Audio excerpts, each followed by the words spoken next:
Madame, Monsieur, nous sommes le 24 décembre. Nous sommes à 7 jours de la fin de la campagne de dons donnant droit à des réductions fiscales importantes, vous le savez. Nous sommes très en retard par rapport à l'an passé pour boucler notre budget nécessaire pour 2022.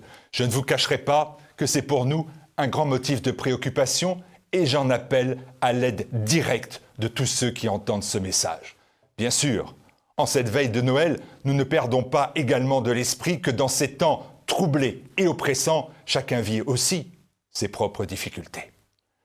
Néanmoins, qu'il me soit permis de prendre un instant, un court moment pour vous souhaiter, avant que cela soit interdit par la Commission européenne, un très joyeux Noël. Bon Noël, en priorité aux plus isolés d'entre nous, comme le disait Richepin, faisons Noël en réchauffant ceux qui n'ont pas de cheminée. Beau Noël aux familles qui se retrouvent autour du sapin, dans la chaleur réconfortante de leur foyer. Joyeux Noël à ceux qui, portant leur regard vers la crèche, savent que leur est né un sauveur. Bon, beau et joyeux Noël, que flambe l'espérance.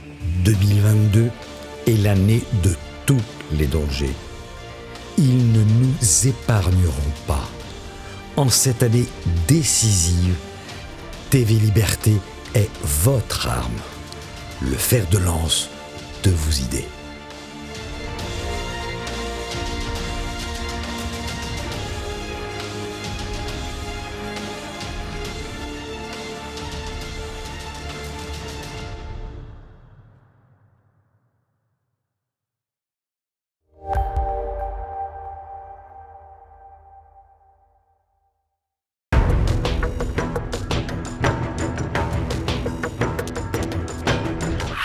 Mon invité du jour est professeur d'histoire, il s'agit de Christophe Carichon, il nous présente son ouvrage « Grande figure du scoutisme, hier et aujourd'hui, le scoutisme toujours vivant » aux éditions Artege. Bonjour. Bonjour. Alors cet ouvrage, c'est un ouvrage sur l'histoire du scoutisme français catholique à travers de courtes biographies des personnalités qui ont fait ce mouvement de jeunesse. Alors le père Sévin, le chanoine Cornette, Guy de Larigaudy et bien d'autres dont on aura l'occasion de parler. Alors, tout d'abord, ma première question est pourquoi ce livre ? Écoutez, tout est venu d'une discussion avec mon éditeur, Artege, autour du centenaire du scoutisme catholique, des scouts de France, et puis des guides de France, et puis des anniversaires également des scouts d'Europe et des scouts unitaires de France. Et on s'est dit qu'il manquait... mon éditeur s'est dit qu'il manquait un ouvrage de référence sur les grandes figures qui avaient fondé le scoutisme catholique en France et qui pouvaient encore intéresser les jeunes chefs de 2020-2021. Et c'est ainsi qu'est née l'idée et le projet pour aboutir à ce livre. Alors, ça a dû être un centenaire un peu morose pour les scouts, puisque les 100 ans se sont faits en plein Covid, avec des camps qui ont dû pas mal être annulés, j'imagine. Alors, les camps n'ont pas été annulés, mais les centenaires ont été reportés. C'est le cas... disons que le centenaire des scouts de France va rouler de 1920 jusqu'à 1923, création des guides de France, le mouvement catholique féminin. Et puis, les scouts d'Europe vont fêter leur 60e, les scouts unitaires leur 50e, et cela a été reporté, en effet, en raison du Covid. Mais les camps d'unité ont tous eu lieu depuis ces 2 années. Quand même, les jeunes ont pu camper. Alors, 2 personnages clés sont abordés dès le début de votre ouvrage, c'est le père Sévin et le chanoine Cornette. Il marque directement au fer rouge ce mouvement scout comme un mouvement catholique. Et alors, vous évoquez justement à travers leur biographie des luttes qui ont pu exister, des luttes d'influence auprès de la jeunesse en ce début de XXe siècle. Est-ce que vous pouvez revenir justement sur cette jeunesse du scoutisme et les luttes qu'elle a pu occasionner, notamment avec les protestants, par exemple? Alors, ce sont des prêtres très différents. Le chanoine Cornette est vicaire à Saint-Honoré-des-Laux. C'est un prêtre habitué de la paroisse. Il est infirme parce qu'il a été empoisonné il y a plusieurs années à cause de la peinture, le blanc de Céruse. Et le père Sévin, lui, est un jésuite dynamique du Nord qui a étudié le scoutisme en Angleterre. Et tous les deux sont conscients que la jeunesse, après la guerre de 14-18, et même un petit peu avant, est un enjeu pour les confessions, un enjeu pour les mouvements politiques. Tout mouvement politique à l'époque a son mouvement de jeunes. Et ils se rendent compte que beaucoup de petits catholiques, pour aiment aller essayer le scoutisme au sein des éclaireurs de France et des éclaireurs unionistes, donc protestants de France, parce qu'il n'y a pas à l'époque de mouvement catholique. Et c'est cette prise de conscience qui va les amener en 1920 à fédérer les quelques groupes qui pouvaient exister à Nice, au Creusot, à Paris, dans la Fédération nationale catholique des scouts de France. Voilà, donc il y a bien un enjeu sur la jeunesse à cette époque-là, en effet. Et ce qui est intéressant, c'est de voir que ces deux religieux sont catholiques, mais par contre, ils se revendiquent de l'héritage pédagogique de Baden-Powell, qui lui-même n'est pas catholique. Oui, ils ont découvert que la pédagogie du scoutisme était totalement nouvelle, qu'elle pouvait apporter beaucoup, qu'elle était quelque chose d'autre que les patronage fermé ou patronage ouvert, et qu'ainsi ils pouvaient utiliser ce scoutisme comme un moyen d'apostolat. Baden-Powell, même s'il est anglican, même s'il est anglais, il n'est pas franc-maçon, ça c'est quasi certain. En tout cas, il présente pour la jeunesse anglaise une nouvelle forme de chevalerie, et c'est ça qui va beaucoup plaire aux deux prêtres, mais à d'autres aussi, comme le père Forestier, qui vont considérer le scoutisme des scouts de France comme une nouvelle chevalerie, et c'est pour ça que le père Sevin en particulier donne aux scouts la croix des chevaliers croisés, donc la croix potencée, la croix de Jérusalem. Et alors, il y a des luttes d'influence auprès de la jeunesse, mais il y a également, ce que vous dites dans votre livre, des luttes internes au catholicisme, puisque chez les catholiques, certains se montrent assez hostiles à ce mouvement scout. Et alors, vous expliquez, pour des raisons très diverses, vous pouvez revenir là-dessus. Oui, très vite, en fait, la frange, on dit à l'époque intégraliste, va s'opposer au scoutisme, qui est considéré, en effet, comme une franc-maçonnerie pour les enfants. C'est vrai qu'il y a beaucoup de chefs francs-maçons dans le scoutisme, en tout cas dans le scoutisme neutre ou le scoutisme dit laïque, et le scoutisme protestant, mais pas chez les scouts de France. Et ainsi, plusieurs religieux, dont en 1924 un frère de Saint-Vincent de Paul, vont rédiger des dossiers à charge qui vont être déposés auprès de cardinaux influents au Vatican pour faire condamner le scoutisme. Et il faudra toute l'énergie, en effet, du père Sevin, donc le jésuite, mais aussi du deuxième chef scout de France, le général de Salins, héros de Douaumont, pour aller voir Pie XI et puis pour lui montrer que le scoutisme des scouts de France pouvait avoir une utilité pour les jeunes, et surtout, comme on le disait tout à l'heure, que si le mouvement des scouts de France était condamné par l'Église, eh bien toute cette jeunesse risquait de se retrouver chez les protestants ou chez les neutres, et qu'elle était perdue au regard de l'apostolat, parce que le scoutisme n'est pas le patronage, comme le patronage n'est pas le scoutisme, ou les cœurs vaillants, ou la croisade eucharistique. C'est une forme d'apostolat différente qui plaît à un certain nombre de jeunes, et qui n'est pas forcément la clientèle qu'on peut trouver dans les autres mouvements d'église. Donc une critique intégraliste, et de l'autre côté de l'échiquier, à considérer le problème comme étant un peu politique, ce qui est un peu le cas tout de même, il y a une critique sur le scoutisme qui serait imprégné de royalisme, et une critique qui vient d'autres pères. Oui, en fait, le scoutisme a cumulé toutes les attaques. Certains le considèrent comme une annexe de l'Action française dans les années 1920-1930, d'autres comme un mouvement progressiste, d'autres comme un mouvement intégriste. Et donc, il faut toute l'énergie des jeunes chefs, et puis des commissaires, donc les grands chefs, et des religieux pour garder véritablement un juste milieu, pour garder bien droite la voie et ne pas tomber justement dans l'idéologie. Et à l'époque, il y arrive. Alors c'est vrai que des chefs peuvent avoir des options politiques, peuvent avoir des opinions. On sait que certains chefs, certains commissaires ont manifesté le 6 février 1934, mais ça les regarde eux. Voyez ? Mais en tout cas, le scoutisme jamais ne doit prendre d'option politique. Il est foncièrement apolitique. Pour revenir sur la pédagogie scout, avant d'aller plus loin, est-ce que vous pouvez rappeler les éléments fondateurs de cette pédagogie selon Baden-Powell, avec les patrouilles, les troupes, un peu expliquer l'architecture de ce mouvement et ce qu'il vise en matière de formation de la jeunesse? Alors ce que veut Baden-Powell, c'est que le garçon éduque le garçon. On confie des plus petits à des plus grands, donc dans le cadre de la patrouille, et plusieurs patrouilles scouts forment une troupe qui est sous le commandement d'un jeune de 18 à 23 ans. Et ainsi, cette coéducation d'une certaine manière, ou cette auto-éducation, vise à faire des citoyens utiles, et toujours cette idée de nouvelle chevalerie. chevalerie pour se rendre utile pour le pays plus tard. Et c'est vrai que c'est assez extraordinaire jusqu'aux années 1960, mais jusqu'à aujourd'hui aussi, que l'on puisse, dans le monde moderne, eh bien, confier la sécurité, la nourriture, le couchage de 5 ou 6 enfants plus petits à un autre qui est un tout petit peu plus grand. Mais ça, c'est une grande force et c'est aussi le principe de la subsidiarité. Laisser faire aux plus jeunes, enfin que le chef laisse faire aux plus jeunes ce qu'il est capable de faire sans aller sur sa propre autorité.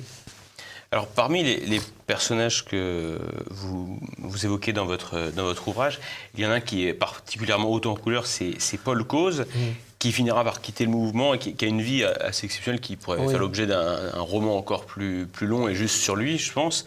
Est-ce que vous pouvez nous expliquer un peu quel est ce personnage qui est pétri de culture indienne américaine?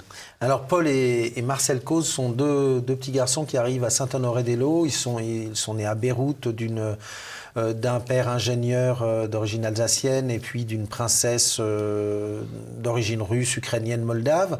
Et puis ils arrivent à Saint-Honoré-des-Laux pendant la guerre et ils ont connu le scoutisme en Égypte.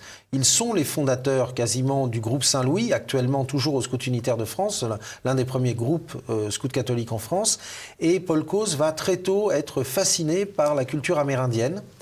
Il va faire plusieurs voyages en Amérique et c'est lui vraiment...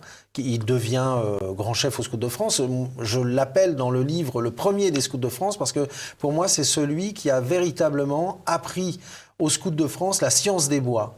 La science des bois, c'est-à-dire comment se débrouiller dans la nature et en s'inspirant ici des Amérindiens. Il aimait beaucoup la civilisation amérindienne et il regrettait aussi les persécutions qui avaient pu avoir lieu sur ces différentes tribus depuis le 19e siècle. Et Paul Coz a apporté aussi l'indianisme, c'est-à-dire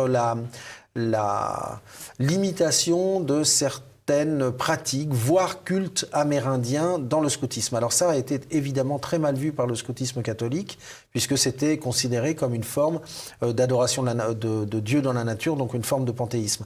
Mais c'est vrai que Paul Coz est un peu oublié aujourd'hui, mais il a vraiment apporté beaucoup, et puis des chants aussi, les chants indiens, au Shenando, qui a été traduit en français, ou à Nikuni, qui sont toujours, là encore, chantés dans certaines troupes. Mais c'est un personnage, en effet, très très attachant. Il y a un personnage peut-être à redécouvrir encore plus aujourd'hui, il y a beaucoup de questions d'écologie. Oui, et sur l'écologie, tout à fait, et qu'on peut redécouvrir aussi grâce aux efforts du musée du Quai Branly, Jacques Chirac, qui s'est rendu acquéreur d'une grande partie des photographies de Paul Coz, qui a pu également mettre en place des expositions et qui est tout à fait prêt justement à accueillir le visiteur pour expliquer Paul Coz, c'est un explorateur qui est dans la droite ligne aussi de Paul-Émile Victor ou de Guy de Larigaudy, dont je parle, qui a aussi un chapitre, qui a relié Paris-Saigon en Ford. Il y avait chez ces scouts de ces années une soif d'aventure, une volonté de comprendre l'autre et de le comprendre sans le juger. Vous voyez, Paul Coz a fortement influencé Jean Raspail également. Le journal Peau Rouge de Jean Raspail est, je dirais pas quasiment le copier-coller, mais pas loin des bouquins de Paul Coz des années 20 et 30. Et alors, ça me permet, Paul Coz, de faire une petite transition, parce qu'il a une critique, parce que dans votre livre, on voit qu'il y a beaucoup de personnages du scoutisme qui finissent par claquer la porte, puisque bon, c'est des sociétés d'hommes avec des chefs. Quand il y a des chefs, il y a des combats de chefs. Oui. Et lui finit par s'en aller, et il critique le scoutisme, qui dit qu'il ne faut pas que le scoutisme ne doit pas être une œuvre, mais un mouvement. Et c'est une critique qui est faite, en fait, qui est plus étayée après, où vous expliquez que, notamment, il dit qu'il y a un risque que le scoutisme devienne une organisation pour rendre service plus que pour façonner l'homme, alors que lui estime que le scoutisme originel, c'est pour faire des hommes, enseigner la nature aux individus qui, eux, après, auront leur propre destin. Le scoutisme, il est fait pour jouer, il est fait pour apprendre à se débrouiller, il est fait pour camper, il n'est pas fait pour faire des services d'ordre dans un pèlerinage, qu'il soit à Reims, à Chartres ou au Mont-Saint-Michel. Il n'est pas fait pour servir aux ventes de charité. Le scoutisme, il est fait pour les enfants, il n'est pas fait pour que les enfants servent forcément les autres. Il est d'abord une méthode d'éducation et pour que l'enfant, et puis ensuite l'adolescent, eh bien, sache se débrouiller et pour devenir ensuite un citoyen utile. Et en effet, Paul Coz a raison. Il faut chasser l'idéologie du scoutisme et n'en faire il ne doit être en tout cas qu'un moyen pour le jeune de se débrouiller dans la nature avec des gens de son âge, ou un peu plus vieux ou un peu plus jeunes, et ainsi découvrir d'autres choses que les gens de sa classe n'auront pas fait.